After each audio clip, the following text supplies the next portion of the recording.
previous video, I showed how to rotate the calendar scale. In this video, I will show the direction in which the rotated calendar scale is shifted and by how much.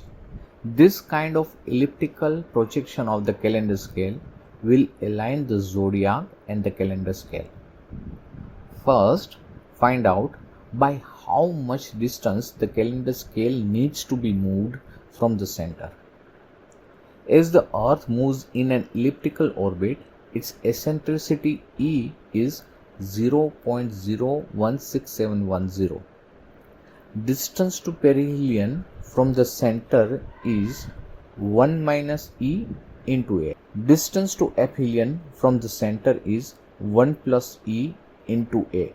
So the offset of the calendar scale will be 1.01671 minus 0.983289 into A, which is equal to 0.03342 into A. But what is A? A is the semi-major axis. Here, A is the distance from the center to the inner circle of the zodiac scale. Depending on the size of your zodiac scale, find the distance and multiply it by 0.03342. Distance of the offset from the center is found. But the question is, in which direction? So, go back to the formula for finding the longitude of the sun.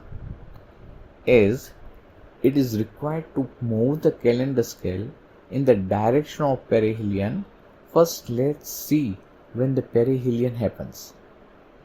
For that, I use this website, or you may use any other websites where you can get this data. Now, use the date and time of the perihelion to find out the longitude of the sun.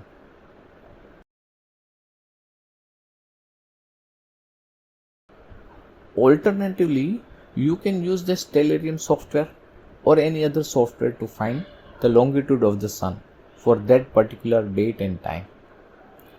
Take the average of 4 years to average out an extra day of leap year.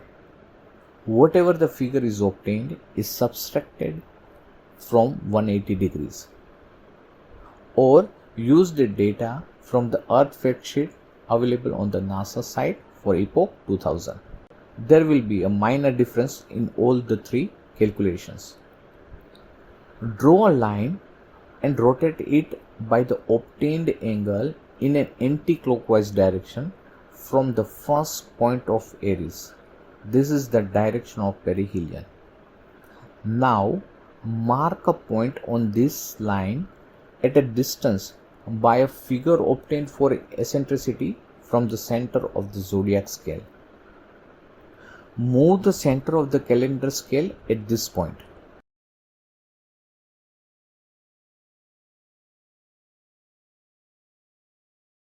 This will align the zodiac and calendar scale. Verify it.